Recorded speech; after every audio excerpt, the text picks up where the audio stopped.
पात्रा चौल जमीन घोटाला मामले में शिवसेना सांसद संजय राउत को 9 घंटे की पूछताछ के बाद ईडी ने हिरासत में ले लिया। शिवसेना कमजोर नहीं होगी, महाराष्ट्र कमजोर नहीं होगा। दूसरी बात, संजय राउत झुकेगा नहीं, न पार्टी छोड़ेगा, न शिवसेना छोड़ेगा।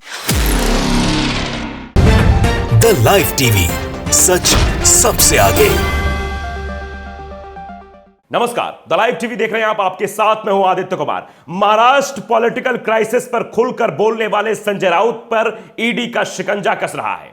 संजय राउत ने पहले ही कहा था कि कैसे ईडी के द्वारा हमारे विधायकों, हमारे मंत्रियों को डराया धमकाया जा रहा है, और अब उसके बाद जो देखने को मिल रहा है, ईडी का शिकंजा अब वो संजय राउत पर कस गया है। संजय राउत को पात्रा चौल घोटाले में 9 घंटे पहले उनसे पूछताछ की गई और उसके बाद अब उन्हें हिरासत में ले लिया है। लेकिन संजय राउत के तेवर में कोई बदलाव नहीं आया है। संजय राउत सीधे तौर पर कह रहे हैं, कोई दस्तावेज इन लोगों के पास नहीं है, सिर्फ और सिर्फ मुझे डराने और धमकाने की कोशिश की जा रही है। तो ये समझ ले वो लोग कि मैं झुकूंगा नहीं। उनका बयान भी सामने आया है और उनके तेवर देखकर यह साफ लगता है, जब उन्हें ईडी हिरासत में ले रही थी तब भी वो बाकायदे घर से निकलते हैं। घर से निकलने के बाद गाड़ी के सनरूफ खोलकर उसके ऊपर मतलब खड़े हो जाते दिखाई देते हैं। भगवा गमछा उनके गले में रहता है और साथ ही साथ वो अभिवादन स्वीकार करते रहते हैं। उनको बिल्कुल भी इस बात का गुरेज नहीं है, क्योंकि उन्हें पता है कि उन्हें फर्जी फंसाया जा रहा है। यह बात संजय राउत बार बार कह रहे हैं। तो मैं सबसे पहले आपको संजय राउत का वह बयान सुना देता हूं, संजय राउत ने जिसमें कहा है कि मैं झुकूंगा नहीं। जिस कारण से मुझ पर दबाव बनाया जा रहा है कि मैं शिवसेना छोड़ दूंगा, तो मैं शिवसेना भी नहीं छोड़ूंगा, मैं बिल्कुल डरूंगा नहीं। यह बात सीधे तौर पर उन्होंने कही है। जरा सुन लीजिए संजय राउत ने क्या कुछ कहा है। लेकिन जब जांच एजेंसी उन्हें लेकर जा रही थी तब उनके तेवर देखने लायक थे। राउत ने कार की छत से विक्ट्री साइन दिखाया और भगवा दुपट्टा लहराते हुए नजर आए। इतना ही नहीं, राउत ने ईडी ऑफिस की छत से अपने समर्थकों को हाथ भी हिलाया और ईडी ऑफिस पहुंचकर कहा, मैं झुकूंगा नहीं और ना ही पार्टी छोड़ूंगा। शिवसेना कमजोर नहीं होगी, महाराष्ट्र कमजोर नहीं होगा।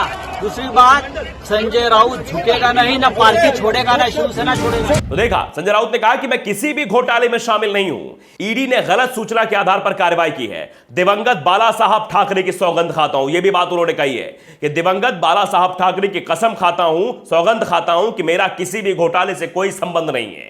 मैं मर जाऊंगा लेकिन न सरेंडर करूंगा, ना ही शिवसेना छोड़ूंगा, झुकूंगा नहीं। तो पुष्पा फिल्म के अंदाज में झुकूंगा नहीं का डायलॉग मारते हुए संजय राउत जो है वो ईडी के दफ्तर पहुंचे। आप तस्वीरें आप देखिए और अंदाजा लगाइए, कहीं भी कोई शिकन नहीं है। और जब ईडी की तरफ से उन्हें हिरासत में लिया गया, उससे पहले वो बाकायदे अपनी मां के पास गए, मां के चरण स्पर्श किए, मां ने उनकी आरती उतारी और फिर बाकायदे उनको विदा किया। यानी एक संघर्ष की लड़ाई में जब कोई जाता है, कोई युद्ध में जाता है, तो जैसे उसका राज तिलक किया जाता है, विजयी भव होने का आशीर्वाद दिया जाता है घर के बड़े बुजुर्गों द्वारा, वैसा ही कुछ आशीर्वाद संजय राउत को दिया गया। और संजय राउत उसके बाद आशीर्वाद लेकर वहां से निकल पड़े और जब बाहर आए तो अपने कार्यकर्ता जो उनके घर के बाहर थे उनका भी अभिवादन स्वीकार किया। उनसे कहा कि आप लोग चिंता मत करिए, मैं किसी भी तरीके से झुकूंगा नहीं। तो आप अंदाजा लगा सकते हैं ईडी का इस्तेमाल किस तरीके से किया जा रहा है, किस तरीके से बार बार ईडी विपक्ष के नेताओं को टारगेट कर रही है। वो चाहे सोनिया गांधी, राहुल गांधी का मामला रहा हो या फिर आप देख रहे हैं कैसे संजय राउत को रहा हो। दरअसल ईडी की जो टीम थी वो सुबह 7 बजे भांडुप स्थित उनके घर पर पहुंची। टीम में करीब 5 अधिकारी शामिल थे। टीम ने करीब 9 घंटे तक पूछताछ की और छानबीन की। ईडी ने 5:30 बजे राउत को हिरासत में ले लिया। घर से जब वो निकले तो आपने देखा, वो वीडियो हमने आपको दिखाया कैसे उनकी वो मां से अपने मिले और वो एक भावुक क्षण था जो आपने वीडियो के माध्यम से देखा। शाम 7 बजे राउत के वकील ने दावा किया कि राउत को हिरासत में नहीं लिया गया, उन्हें नोटिस पर पूछताछ की जा रही है। तो आप अंदाजा लगा सकते हैं किस तरीके से संजय राउत को अब निशाने पर लिया जा रहा है, क्योंकि उस वक्त भी जब महाराष्ट्र में पॉलिटिकल क्राइसिस चल रहे थे तो सबसे ज्यादा मुखर होकर बोलने वाला कोई था तो वो संजय राउत थे, जो सीधे तौर पर यह कह रहे थे कि एक साजिश रची जा रही है महाराष्ट्र की सरकार गिराने की, महाविकास आघाड़ी की सरकार गिराने की। और आखिरकार संजय राउत ने जो कुछ कहा था वही सामने स्पष्ट रूप से आ गया है। तो हो सकता है संजय राउत की आवाज को दबाने के लिए अब ये ईडी का शिकंजा कसा जा रहा हो। संजय राउत के भाई भी सामने आए, सुनील राउत, उन्होंने सीधे तौर पर कहा है कि संजय राउत झुकेंगे नहीं। कोई सबूत ईडी को नहीं मिला है, कोई दस्तावेज ईडी को नहीं मिले, फिर भी यह कार्रवाई की जा रही है। या आप इसका अंदाजा लगा सकते हैं कैसे कार्रवाई की जा रही है, लेकिन हम झुकने वाले नहीं है और संजय राउत भी नहीं झुकेंगे। यह बात उनके भाई ने भी कही है। जरा आप उनका भी बयान सुन लीजिए। सिंगल डॉक्यूमेंट पत्राचाल का मिला नहीं, और जो डॉक्यूमेंट लेके गए वो डॉक्यूमेंट्स राउत साहब ने इनकम टैक्स और राज्यसभा के जब फॉर्म भरा जाता है सब सबमिट किया हुआ है। अभी देखो ऊपर गलत कार्रवाई करेंगे, झूठे डॉक्यूमेंट्स बनाएंगे, जबरदस्ती से किसी से साइन लिया होगा, इस पे कुछ भी कर सकते हैं।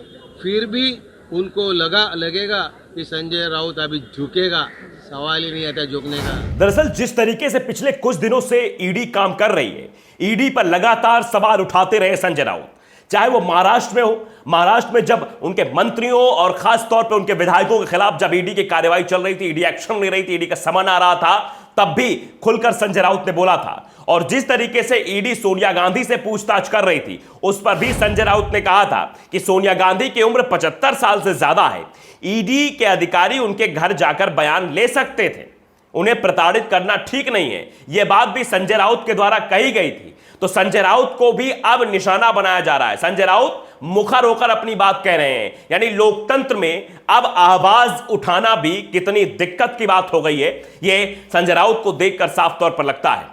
लेकिन संजय राउत के तेवर यह दर्शा रहे हैं कि वो एक युद्ध की तरफ बढ़ रहे हैं। संजय राउत का बार बार कहना है कि जो लोग मेरी गिरफ्तारी से खुश हैं वो लोग पेड़े बांटें, लेकिन महाराष्ट्र जो है वो जो है खत्म हो रहा है, महाराष्ट्र में जो है कमजोर हो रहा है, तुम पेड़े बांटो। ये बात भी संजय राउत ने कही है। तो आप अंदाजा लगा सकते हैं कि महाराष्ट्र में किस तरीके के पॉलिटिकल क्राइसिस के बाद अब ये घटनाक्रम बार बार देखने को मिल रहे हैं। महाराष्ट्र में संजय राउत की आवाज को दबाने की पुरजोर कोशिश की जा रही है, लेकिन वो कोशिश नाकाम होती हुई इसलिए दिख रही है क्योंकि संजय राउत ने सीधे तौर पर कह दिया है कि मैं झुकूंगा नहीं। कुछ भी आप कर लो, जितने जतन आपको करने कर लो, जितना दबाव बनाना आप बना लो, लेकिन मैं झुकूंगा नहीं। मैं उन लोगों की तरह नहीं हूं जो लोग डर के मारे इधर से उधर पाला बदल कर चले गए हैं। मैं उन लोगों में से भी नहीं हूं। दरअसल जो शुरुआती दौर से बीजेपी को कोई खटक रहा था तो वो संजय राउत थे। संजय राउत के तेवर 2019 के दरमियान भी काफी ज्यादा थे और समय समय पर संजय राउत ने केंद्र सरकार को भी घेरने की कोशिश की थी। भारतीय जनता पार्टी के नेताओं पर उनकी टिप्पणी बार बार आया करती थी।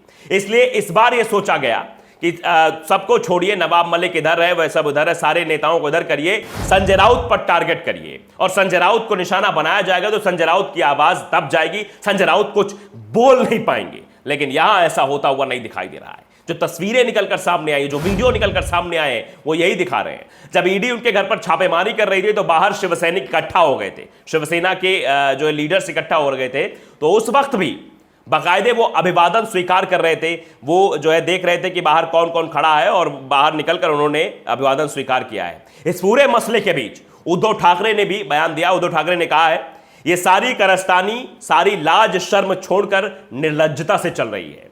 ये दमनशाही नीति है। हिंदुत्व को लेकर अगर किसी में बोलने की हिम्मत थी तो वो बाला साहब ठाकरे ही एक मर्द थे। ये बात ईडी की कार्रवाई के बीच उद्धव ठाकरे ने कही है।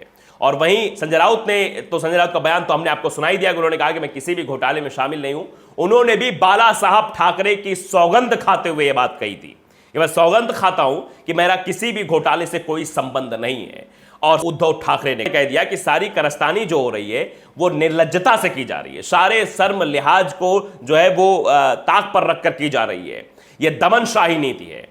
तो अब क्या है क्या नहीं है ये वक्त के पहलू में छुपा हुआ है, लेकिन जिस तरीके से ईडी की कार्रवाई दिख रही है उससे यह सवाल जरूर खड़ा हो जाता है कि क्या विपक्ष पर ही ईडी की कार्रवाई होती है? क्या और लोगों पर कार्रवाई नहीं हो सकती? जिस तरीके से ईडी जो घूम घूम के विपक्ष के नेताओं को ही टारगेट कर रही है और जो खास तौर पर सरकार के लिए मुसीबत बनते हुए दिखाई दे रहे हैं, बीजेपी के लिए मुसीबत बनते दिखाई दे रहे हैं, उन पर ही कार्रवाई हो रही है। यह सवाल बहुत अहम है क्योंकि इसी सवाल को बार बार संजय राउत उठा चुके हैं और संजय राउत ने पहले ही कह दिया था जो भी ये पॉलिटिकल क्राइसिस हुआ है इस ये ईडी के दबाव में हुआ है, नहीं महाराष्ट्र में विधायक इधर से उधर ना होते। और अब ये कमजोर करने की कोशिश ऐसे भी इसको आप समझ सकते हैं क्योंकि खुलकर बोलने वाले संजय राउत को कमजोर इसलिए किया जा रहा है ताकि कोई और ऐसी बात ना बोल सके, या फिर हो सकता है जिन लोगों को संजय राउत ने भरोसा दिलाया हो उनका भरोसा भी टूट जाए और महाराष्ट्र में शिवसेना को समाप्त करके एकनाथ शिंदे गुट की तरफ ले जाया जाए। यह भी कहानी अंदर खाने में चल रही होगी। तो द लाइव टीवी को अगर आपने सब्सक्राइब नहीं किया, सब्सक्राइब जरूर करिए, बेल आइकन दबाइए ताकि सच खबरें आप तक पहुंचती रहे। नमस्कार। द लाइव टीवी, सच सबसे आगे।